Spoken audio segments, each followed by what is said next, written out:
Good evening, everyone, and welcome to the Brian Crombie Radio Hour on Saga 960.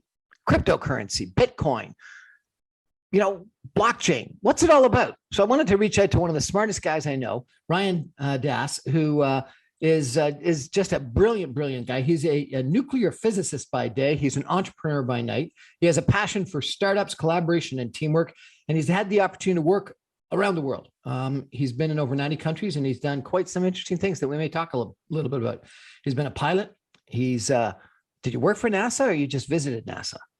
No, we worked on a project with the Canadian Space Agency. Unbelievable. With NASA. Diving in seashells and lots more. And he's also an expert on tea from India. So lots to talk about. But tonight you want to talk a little bit about blockchain, cryptocurrency, and Bitcoin. Tell me, why did you decide to get involved in this area? Thanks, Brian. Thanks for having me. Really a privilege. And again, thank you for this opportunity. Great lineup of guests, and I really feel privileged to be on your show. So it's funny because I've always grown around hearing things like cryptocurrency, blockchain. I did my first undergrad at University of Guelph, which is closer to Waterloo.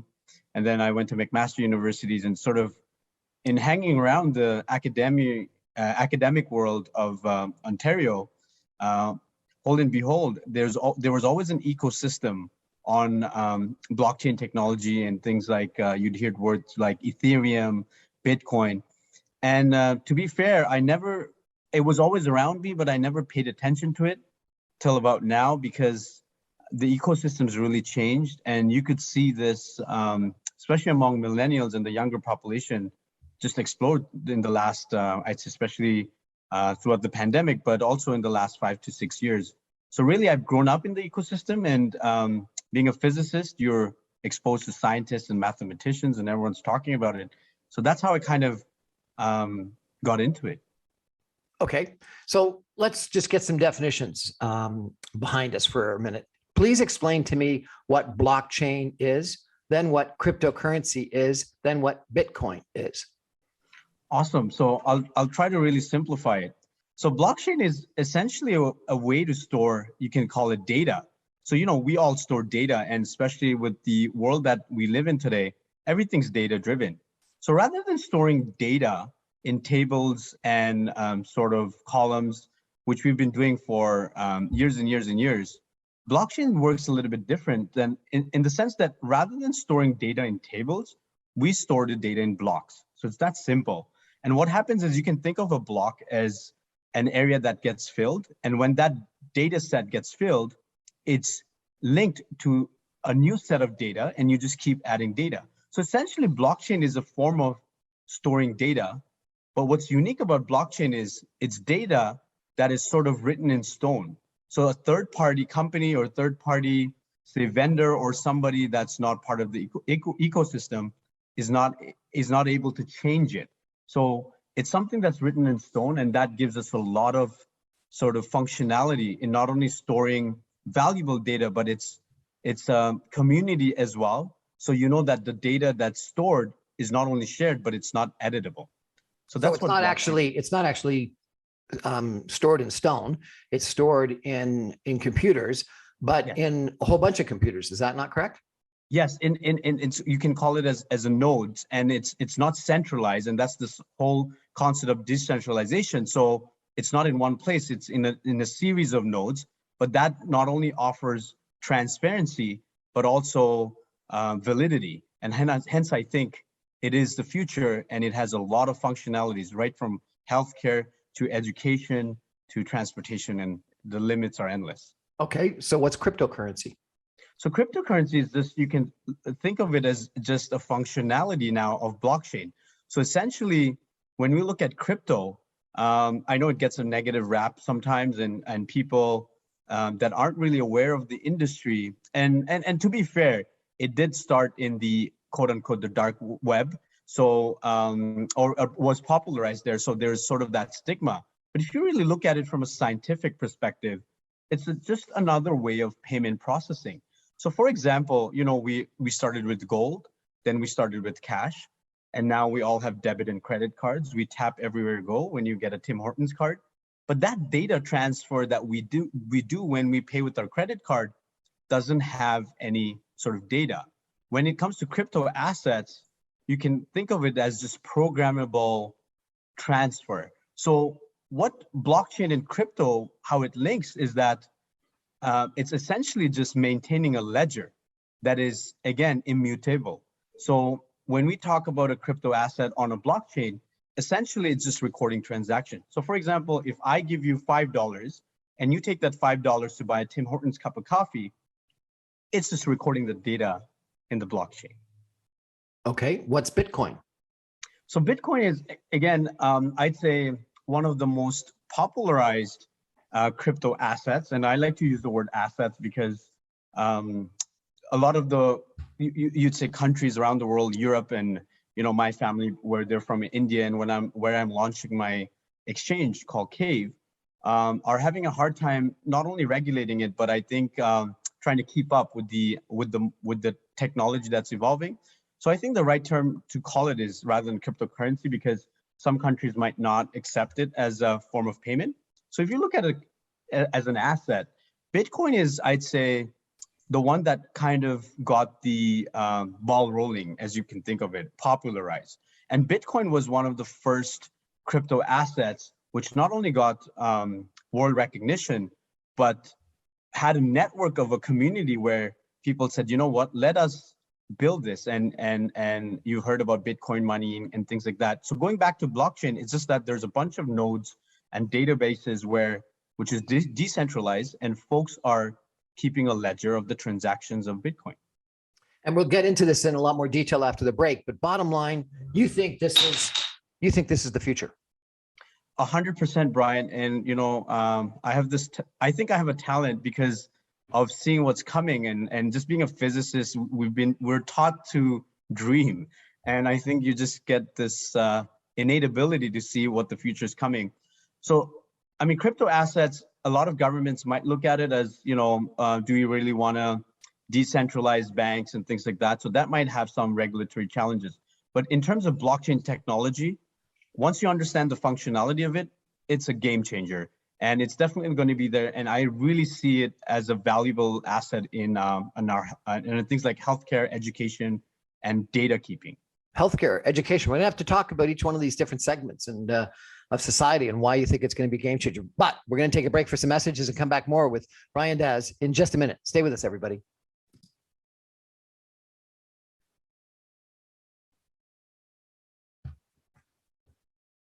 Welcome back, everyone, to the Brian Crombie Radio Hour on Saga 960. We're chatting tonight with Ryandas. He's a nuclear physicist by day. He's an entrepreneur by night.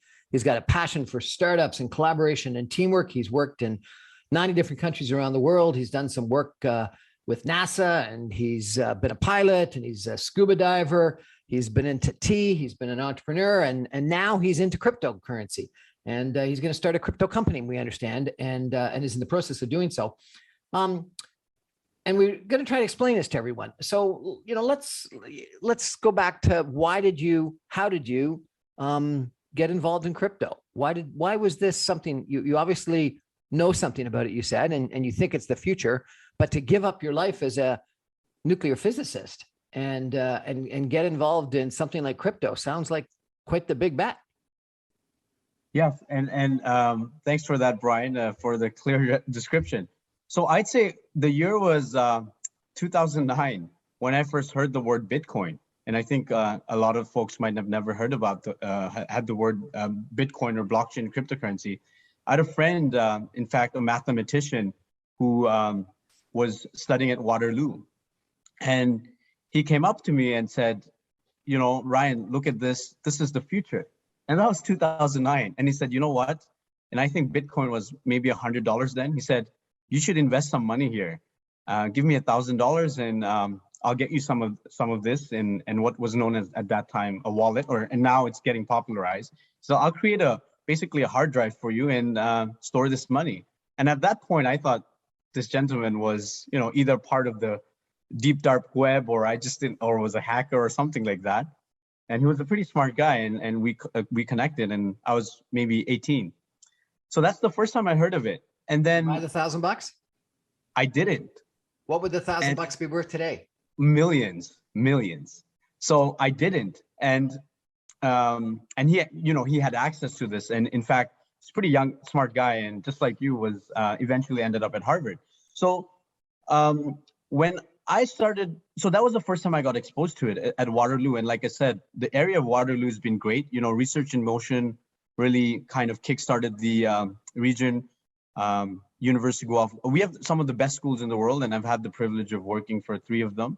And I think Canada's education is just fantastic for harboring bright minds. And I'm not sure if you know this, Brian, but or our viewers know this, but Stephen Hawking also did some collaborative work at University of Waterloo. No, I didn't know that. That's interesting. Yes, part of their astrophysics and nuclear physics work. So being among bright minds, I've always heard about it, ignored it. And then that was sort of like my big miss, because I didn't invest, because and I think even today, if you talk to folks that have not bought into this whole cryptocurrency or digital asset world, it's basically fear and a lack of unknown, right? So I've had many occurrences, and I've had the privilege to travel around the world. And I've now, especially in Europe too, I've seen, believe it or not, Bitcoin ATMs. So as I've been traveling, it's the sixth sense in me saying, hey, what's happening here? And I think it's going to be a disruptive technology. It was the same case with Uber. I don't know if you remember when Uber first came out, and there was a lot of pushbacks from governments and the world over. And today, with that app, you can just book a taxi cab anywhere. And to be honest, it's just been so convenient. So I really think and believe crypto assets one thing, but the likes of Microsoft, Facebook, Visa, all the top tier companies are seriously looking into it. So I really think it is the future. And as a result, one of the things that I always struggled with cryptocurrency was, okay, I've heard about this Bitcoin, I heard about Ethereum, I heard about all these coins. First question was, how do I invest in it, or which coins to buy, and how do I do it? And I'd say even 7 years ago, I'd always pondered this, and there was no technological platform available. Today, there are a lot, like in the space that I'm getting at, but that's essentially what I'm starting. I want to start. You're starting something called an exchange. Tell me, what is an exchange? So essentially it's that, Brian, and it came from a need. And I think that's why I'm really excited about the startup, because when I started telling friends and family, hey, you need to start buying some crypto assets, it's going to go up, or at least hold some, we all hold stocks, real estate, gold. And I think it is an asset. And that's why I love calling it a crypto asset. So when I started telling friends and family, especially in India, and I spent quite a bit of time, thanks to my dad, in Africa, in sub-Saharan Africa, I called up some friends in Africa, and they didn't know how to buy it. They all heard about crypto, but they didn't know how to buy it. And reason being, the same with me, a lot of these softwares where you go and buy crypto assets are very complicated, and you have to be not a genius in technology, but you have to be tech savvy. So that's where I got the idea from, is that I want to make buying and selling or trading these assets really simple, but also safe and secure. And that's where it came from, the idea. And that's why I want to go back to India and start this, because I don't know if you know this, Brian, but India is the largest crypto asset holder in the world today. Why? Why India? I think because of mainly 2 reasons. Demography. India has one of the largest, youngest population in the world, and obviously a large population, but also access to the internet and the penetration of mobile phones, but also mainly it's something that I feel the younger generation really gets, and they're invested in it. I want to show you a chart, if I could, of Bitcoin in the last year. Why has it been so volatile and come down so much? So essentially, I would say this is all, in a way, beautiful news, because it just shows you that there's a lot of attention geared towards this. And the volatility, especially in Bitcoin, is, in my opinion, I mean, this is kind of a trade secret, but is going to continue, because as more and more institutions are paying serious attention to it, we're going to have institutions not only buying into this, but we're going to have things like ETFs and you know more than this about me, more than I do. But a lot of hedge funds, investment funds have started buying up crypto assets. And the increase you can see is two things, adaptation and also countries trying to figure out regulations. So when you see the dips, it's mainly a reaction to news such as China trying to ban Bitcoin, or even India trying to figure out its cryptocurrency regulations. So we are at an unprecedented time. It's like the dot-com era of the internet.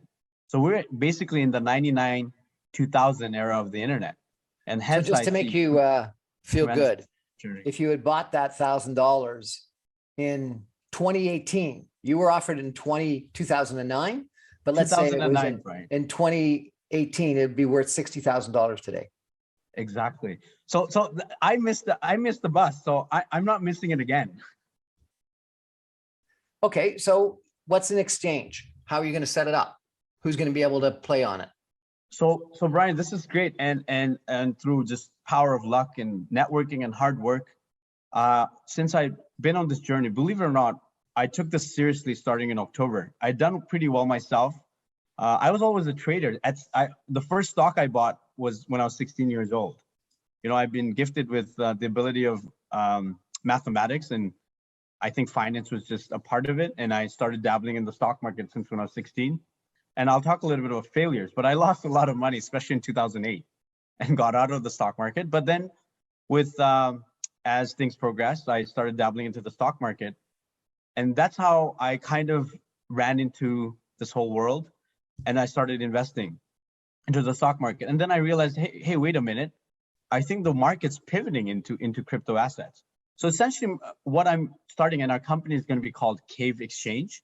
Cave. So it just means Cave. I think it's a great name. It means the full form is Crypto Asset Vault Exchange.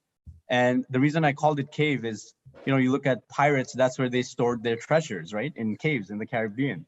So, and the place my mom's from actually has the largest species of subterranean cave fish. So that's where the name came from. Essentially, what an exchange is just, you can think of it as an app or a simple platform where people can transfer money from their bank, and we in return offer them Bitcoin, for example, and they can keep it in our exchange, or they can transfer it into other wallets. And then if they want to sell it, we offer them their equivalent fiat in return. And you'll take a fee on the exchanges? Yes, we take a fee. It's almost like a spread. We take a small fee, and that's our. So you're like a stock market or something like that. A stock market exactly. For cryptocurrencies. Will you have other cryptocurrencies other than just Bitcoin? Oh yes. So one of why we think our biggest USP or our advantage, I think, is, believe it or not, we're basically in talks with the world's largest liquidity provider. And this is how and why I want to start this is it's from a personal journey. So right now there's thousands of coins. And you can think of it as blue chip stocks. So currently we're just interested in crypto assets that are sort of blue chip, in the sense that the whole market is volatile, but we're interested in assets that have fundamentals, proper fundamentals, have a desire for future governance and oversight, but also that's not as volatile. I mean, the entire industry is volatile. And hence we have partnered up with in the process of partnering with the largest crypto asset provider. And we're only going to be offering coins that we're comfortable in allowing our users to invest in, so that we can say, hey, you know what? These are not meme coins. They have fundamentals, especially with some blockchain technology. How does Bitcoin have fundamentals? It's not backed by gold or anything. How does it have fundamentals? So one of the key things about it is that its decentralization and its verification of the asset in turn adds to its fundamentals, in the sense where buying and selling is recorded, is verified, and there's something called the ledger is maintained. And not only that, I can get on and on, but there's also things like the NFT space. So essentially it's been verified and the community accepts it. You know, when I hand you a $5 note, it's basically a promissory note, right? And the value Bitcoin is it's also supply and demand. I don't know if you know this, but there's limited supply of Bitcoin, and that adds to its value. It's scarcity as well. So I hear, well, actually, let's go back to one word you mentioned, Ethereum. Tell me what that is. So Ethereum is actually very interesting. So you can think of it as the next generation coin. Again, started by a bunch of Canadians. And Ethereum is the next sort of blockchain, or you can think of second generation blockchain of Bitcoin. So you can think of Bitcoin as 1G. Then you have Ethereum, which has a little bit more functionality. And then you have other blockchain. There's another blockchain started by a co-founder of Ethereum called Cardano. So these are just multiple blockchains. And Brian, to be honest, the ecosystem is evaluating and things are changing. But based on the fundamentals in the sense of programmability and applicability and functionality, the industrial landscape is changing to a point where the technology is really moving fast, and Ethereum and Bitcoin might be sort of the gold of cryptocurrency, and we might have future crypto assets that will provide us more functionality. So these are going to be the old currencies that will be long gone as we go on to new ones. How do you mine a cryptocurrency? So the mining, there's different processes. So when you mine a cryptocurrency, it's essentially, again, going back to a point of verification. So it's just a system that's basically built on ledgers, you can think of. So when I give you a 5 rupee note, like I explained, you give it, or a $5 note, we track it, we keep it. And basically it just verifies nodes in the sense of it's verifying the data and ensuring that the ledger of what a transaction says it is verified. So essentially it's a form of verification of the ledger, and Bitcoin's kind of slow. And that's why you hear about, oh, Bitcoin's really energy inefficient. And that's one of the reasons we think China banned or work towards banning cryptocurrency. But the beauty is, like when I talked about the Cardano blockchain or the new generation blockchains, they're much energy efficient because they're based on verifications that are based on mathematical models rather than just energy dependent. So the energy comes from what? From running computers? Because this verification is done on a computer, on a big processing power. Yes, on database of processing power. So the energy is required on.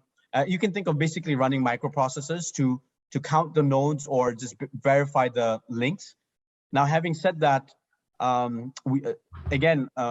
speaking about Moore's law, in just the last 5 years, the industry is really advanced to a point where the Cardano blockchain uses mathematical models, and it's not focused on as much on energy, and hence the industry is really revolutionizing.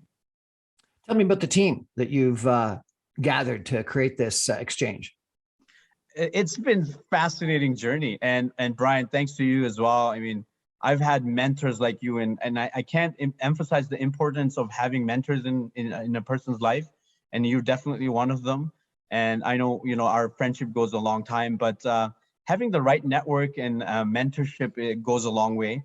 I've just been privileged. So believe it or not, I have an amazing team, but a global team. And that's why I want to take this global. And the entire fundamentals of blockchain is global. It's decentralized. And this is why, because we're a connected world, I really feel this is the future. So one of my research associates, or a person that helps us with all the research of the questions you're asking, for example, which crypto assets to invest in or offer to our users in Cave Exchange. We have Luis. He's actually training to be a surgeon, but has a prolific interest in blockchain. So he's joined our team to help on the research side. And he's training to be a GI tract surgeon, but after his residency, he's joining Cave. And where's he from? He's from Brazil, Sao Paulo. So, and the reason is, we looked for talent and we think he's the best out there. So I've had an open mind, and having traveled the world, I think you need to hire people smarter than you. So Luis is a prolific researcher. He's on our team. And like I mentioned, I have a love for Africa. And, Nigeria gets a bad rep usually because you hear about a lot of scams coming out of there. But I have a really good friend in Nigeria. He's a marketing genius. So he's leading our marketing team. And hopefully he's also going to expand our wallet service and the exchange in Africa, because I do want to have a footprint of Africa. And then in Canada, we actually have somebody who works for the TTC join our team. And he's a genius in terms of mechanics and works for the TTC. And I don't want to interfere with this TTC work, but he knows so much about blockchain that he's just been a great asset to our team. And lastly, I just wanted to add too, the Indian government too has been really proactive in their approach to Bitcoin and crypto asset. And there's an organization called Startup India, and which is equivalent to Harvard Business School. It's called IIM. I don't know if you've heard about it, but our CEO of Pepsi, Inder Nui, was a graduate of that program. And there's a startup lab there called, and a consulting group from it called Pan IIM Consulting Organization. And there's a gentleman called H.K. Bora, who's a graduate of the program, and he's an MBA and a mathematician. And he's been helping us with pitch decks and, getting a team together. So really exciting times for us. And when does the Cave cryptocurrency exchange go live?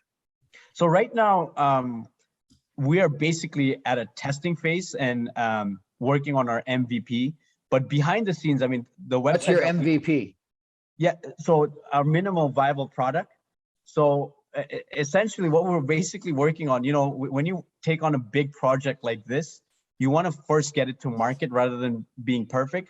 So essentially our website is up and running, but it's functionality wise, it's just a dummy site. But what we're essentially working on, Brian, which is exciting, is, taxation, money laundering. There's a lot of issues in the crypto asset world. So we're essentially now developing a product where users scan their driver's license and their social insurance number, and then we're working on a facial recognition system to ensure that folks can, you say who you are, and then we can link it to your bank account.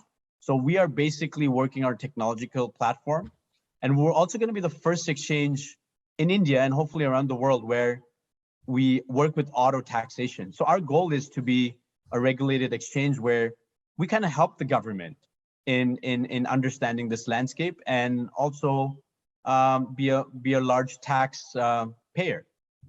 We're chatting tonight with Ryandas about cryptocurrency and Bitcoin and blockchain, and his desire to launch the next generation crypto asset exchange called Cave Exchange. Stay with us, everybody. We're going to take a break and come back more with Ryan and hear a little bit about his entrepreneurial background in just a minute. Stay with us, everybody.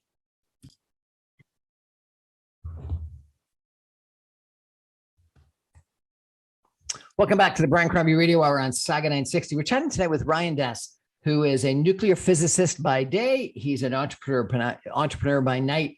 He's got a passion for startups, collaboration, and teamwork, and he is launching the Cave Crypto Asset Exchange, which sounds pretty interesting. It's going to be a place where you can go and buy cryptocurrencies, different cryptocurrencies, and he's also going to provide a whole bunch of services like paying your taxes and providing quotes and things like that. Ryan, you've mentioned a couple of times tonight and previously when we chat about the motivation in regards to entrepreneurship that came from your grandfather. Let's take a step back and tell me about your grandfather and why he motivates you, and a little bit about his entrepreneurial journey. Thank you, Brian. This is great. And it's an emotional story for me because I wish I had more time with my grandfather, and sometimes we take time for granted with our loved ones. But he was such a prolific entrepreneur, a man of his time. So my grandfather was, in fact, one of the pioneer industrialists of Eastern India. And he started industries when sort of industrialization was new to India back in the 50s and 60s. So I'd say he was one of the most successful entrepreneur of his time in Eastern part of India, and was pretty well known.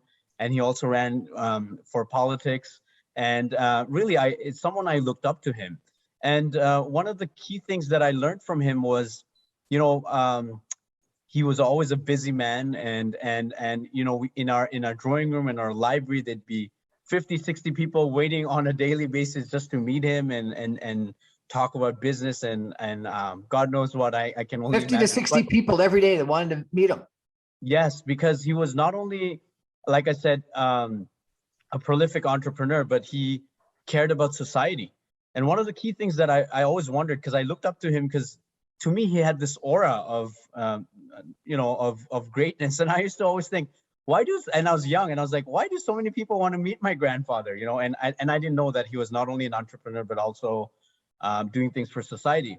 And I asked him one day, I was like, Grandpa, I didn't know what success was. I was like, you know, basically what I was asking him is, what is a skill that made you who you are?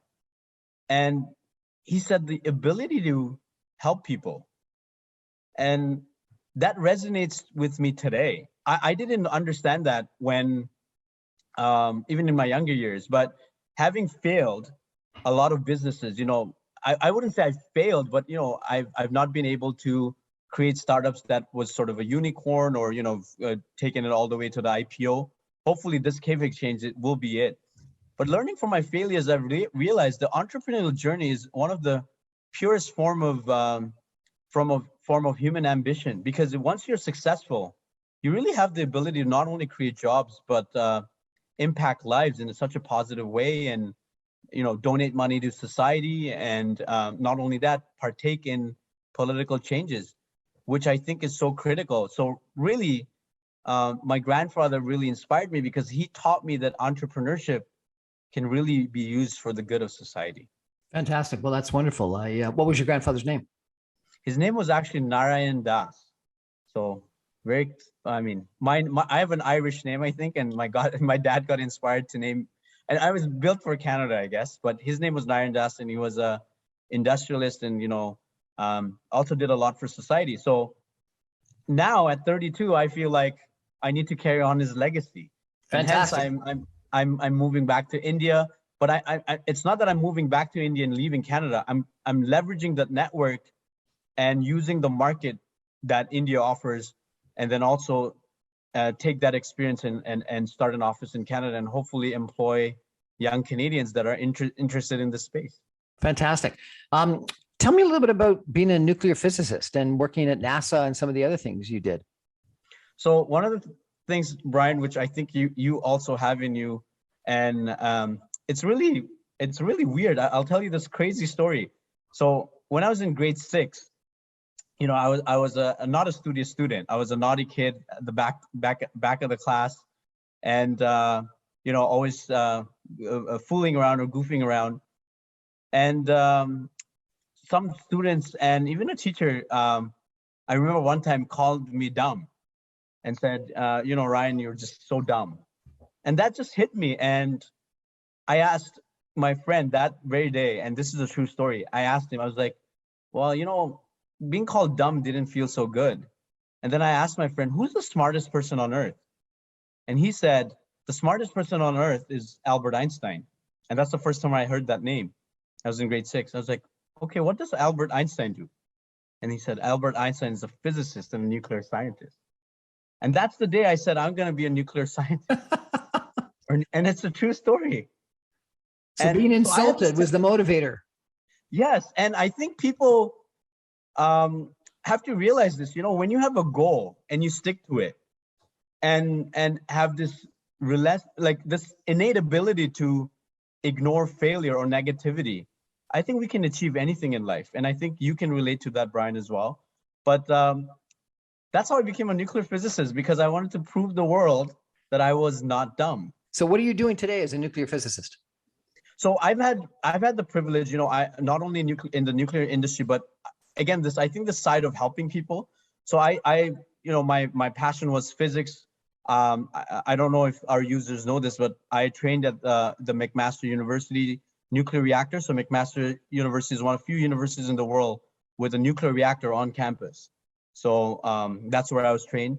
So my main job is to, or was, I guess, because I'm on a new journey now, but prior to this, going full-time into entrepreneurship, was ensuring that the researchers and scientists that work with any nuclear material, and nuclear materials are used in an array of industries, not only in the power generation side, but also in healthcare. So my job was essentially making sure that they work with nuclear materials in a safe way so that their exposure to radiation is limited. And I'm known as a health physicist or medical physicist. And I ensure that workers and staff members that work with nuclear materials, or even like it's called high energy particles or ionizing forms of radiation, and basically protect them from radiation. So that was my interviewed an emergency room doctor a couple of weeks ago who went to COP26 in Glasgow, the climate change conference, and decided that his gig after he was finished being an emergency room doctor was to support nuclear energy. And he says that climate change is going to be the issue of our generation. And the only way we're going to solve it is not solar, not wind, not anything else. It's nuclear power. What do you think of that? I 100% agree. And I don't know if you know this, Brian, or our users know this. Sorry, our I'm so used to calling users with our listeners, is that Ontario and Canada are leaders in the nuclear industry, not only with CANDU technology, but also on the medical side. And now there's something called small modular reactors. And with likes of OPG, majority of our power in this province, the reason we have a stable industry, especially the car industry, I personally attribute it to the nuclear industry. And Canada also has, in terms of known reserves, Canada is one of the largest producers of uranium in the world. So Saskatchewan produces a lot of uranium. So especially Canada, we're well poised to be nuclear leaders, and we are the nuclear leaders of the world. So I think he's absolutely right, and it's in our backyard, and we have the local expertise with the likes of McMaster, University of Toronto, Ottawa, where I'm at Western. We really have the best talent in the world when it comes not only to crypto, but also in the nuclear industry. We sometimes forget how great Canadians are. I understand you've also dabbled in wine and tea. Tell us about that. So those, I would say, and I'll get to the point, is I would say they were not very successful ventures, but it's something that really has taken me around the world. So I started a wine company with a friend of mine in Portugal, and he's taken over, but I wanted to reintroduce Portuguese wine into India. So this was when I was around 25 years old, and I was able to have a very successful event. So since 1950, it was the first time a bottle of Portuguese wine entered India. And again, due to, tough, I'd say not tough, my lack of experience in entrepreneurship, I kind of let that business, it is a successful business still, but I kind of walked away because I thought, everything's supposed to be an overnight success. So that was, I'd say, relatively successful business, but not at the level I wanted to. And then I've also started tea, and I still have that company called RGS Tea. And it's an e-commerce platform where we sell high quality tea from the foothills of the Himalayas, from where I'm from. But what I want to bring up here is a lot of entrepreneurs or people in life, whether it's love, life, happiness, wealth, we're trained to, I don't know if it's subconsciously, consciously, to give up easily. And something I've learned through my academic qualifications, I just go for it, if something's tough, just go for it, because when something's tough and you go for it, you just not only develop as a person, but you develop this tenacity that can be applied in all sectors of life. And I think entrepreneurship is one of the most toughest things on this earth, but most people give up because they fail. And failure is just the key to success. And I think a lot of us don't know failure is the key to success. Yes. Seriously?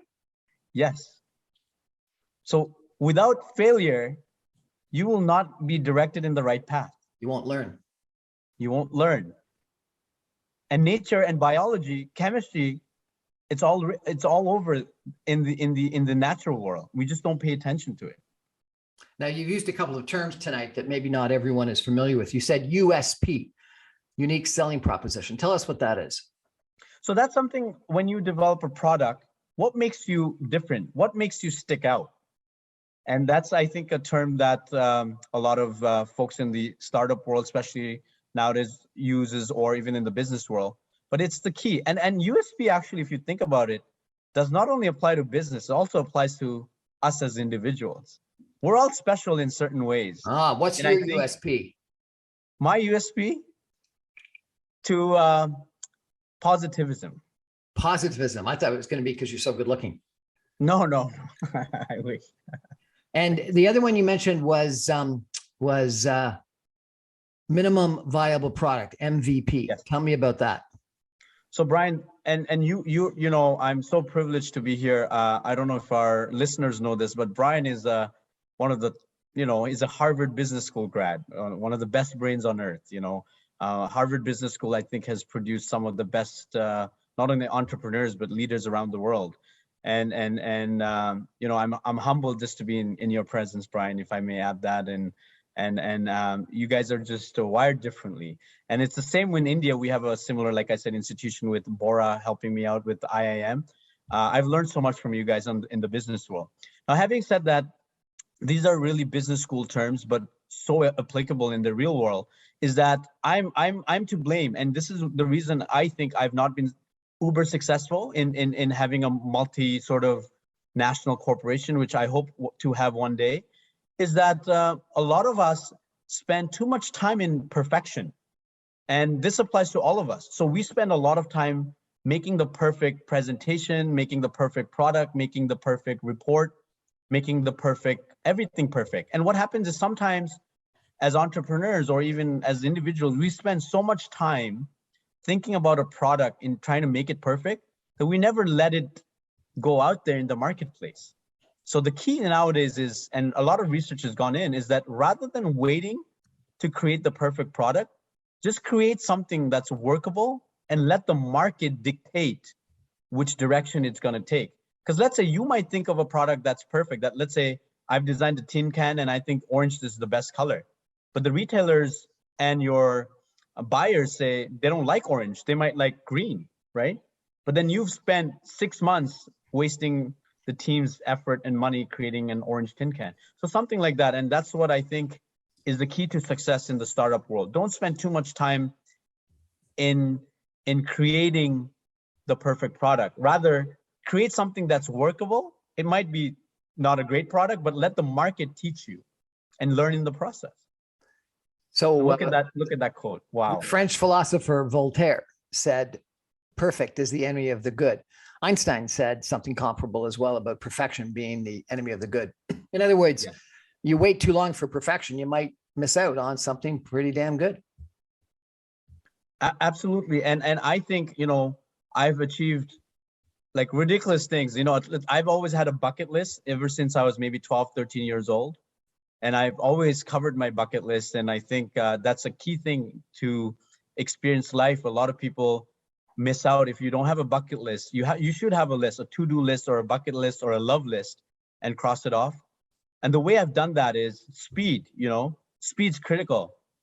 Today, I attribute my successes. I'm not as successful. There's way more successful people than me. But like, look at Usain Bolt. I think the amount of time he spent running was maybe 9 minutes in his sort of professional career. But a heck of a lot of training. And a heck of a lot of training. But you ask your listeners, do they know who the marathon world champion is?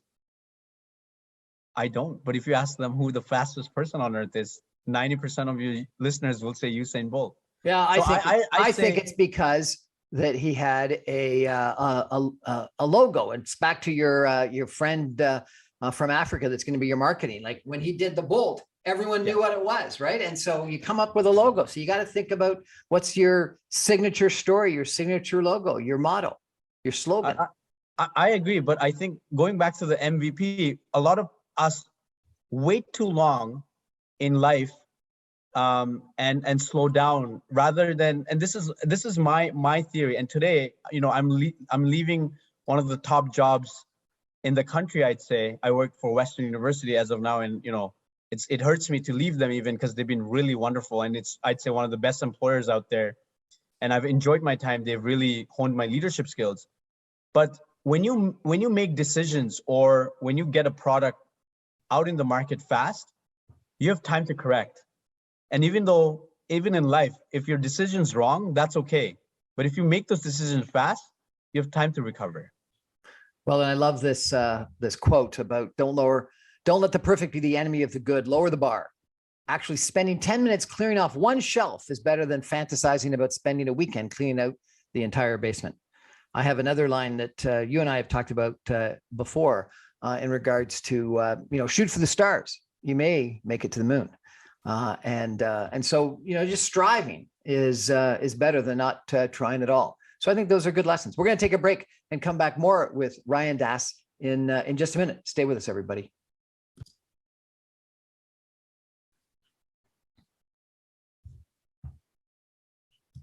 Welcome back to the Brian Crombie Radio Hour on Saga 960. We're chatting tonight with Ryan Das, who is launching something called the Next Generation Crypto Asset Exchange, CAVE Crypto Exchange. And it's going to be an exchange where one can go and buy different cryptocurrencies and get a whole bunch of other information in regards to, what's going on in the cryptocurrency world with a quick Bitcoin converter and other services like data protection, liquidity, taxation, live exchange rates, payment methods, etc. So Ryan, we're looking forward to it going live and having your minimal sustainable product. No, what was it called? Your minimal MVP.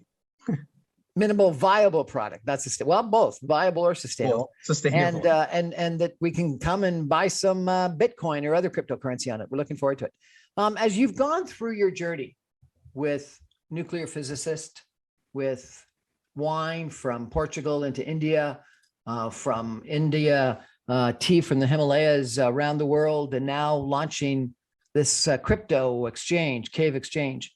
What are some of the lessons you've learned? Failure is obviously one of them, that you don't be afraid of it, and don't wait for perfection. Be happy with good. Anything else? One of the key things is, I think a lot of folks don't look at their purpose in life. And I find in having had the privilege of speaking with accomplished folks like yourself, Brian, Harvard Business School grads, CFO to some of the top Fortune 50 companies of the world. And I've had the privilege of meeting world-class athletes, politicians. I think one of the key things in life is, going back to my grandfather, is the ability to help people. I really believe that we're all here to make a difference. Our time is limited. One of the things that I always had this, I learned it from my dad, who's a lawyer by profession. And he used to always say that, Ryan, our time on earth is limited. And I think coming with that acknowledgement really builds in a lot of character. And because we have a limited time, we should all think about helping people. And, of course, when you go on an entrepreneurial venture, a lot of people say negative things like, oh, it's for the money or capital or this and that, exploitation. But when you look at the true sense of purpose and why I dived into entrepreneurship, is, Ryan, to create good quality jobs and provide experiences to our youth that if I don't do it, who will? So I think when you look at life from that angle, that how can I help people, really changes your mindset and opens doors, and you meet wonderful people. And this world is a very beautiful place. I know a lot of us, especially with COVID, dwell on negativity. That's something that I really want to warn our users that, it's even in the laws of physics. I always try to explain folks that, the nucleus of an atom, in the nucleus is the protons, which are positively charged, and neutrons. It's in a nucleus, and around it are electrons, which are negative. So protect your positive. Nature's designed that way, and it's so very critical to really have a positive outlook on life. We all have challenges. We all have failures. But it's that ability to look at the positive and also have this innate desire to get aligned with your purpose, which is to, in my case, in little I can, is to help people. I think that's a great attitude, Ryan, and I really appreciate you sharing that with us. I think that it's been brought home to me a couple of times where different people have described that you have an opportunity to sell someone something they don't need, or help them buy or find something that will really value, that they'll value. And, one person said, a real estate agent can either sell someone a house or they can help them buy a home for a family. And buying a home for a family sounds a lot better than just selling someone a house that may or may not be the house they need. So it's an attitude of, as you say, your grandfather had in wanting to help people. And if you make a fee, a profit along the line, then you're sustainable, you're viable, and you deserve that. But if you're selling ice cubes or refrigerators to Eskimos that don't need them, you don't deserve to be viable and sustainable in the long term. You wanted to close with a line about water. What was that line? So it's a line I heard from a very, very smart man, one of the smartest men I've ever met. And his name is Brian Crombie. It's a water that it's a statement called "stagnant water stinks." So what does that mean to you? I told you that a couple of years ago. What does it mean to you? And it stuck with me, and it will hopefully stick with me till the day I die, which essentially means a lot of us do not embrace change and are scared to change. And if you don't change, you'll start to stink. So embrace change. Don't be afraid, and align to your successes, because on the other side, so life expands and contracts based on your ability to embrace change. Ryan Das, who's going to launch the next generation crypto asset exchange called Cave Crypto Exchange. Thank you very much for joining us and telling us a little bit about cryptocurrency, about blockchain, about Bitcoin, and about the Cave Crypto Exchange. Good luck, and check back in with us when you're a millionaire, and let us know how it went. Thanks for joining us, Ryan.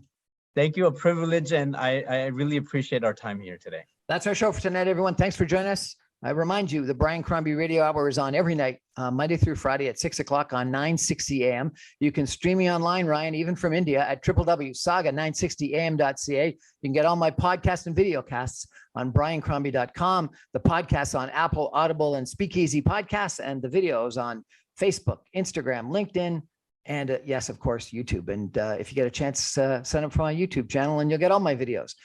Thanks very much. Good night.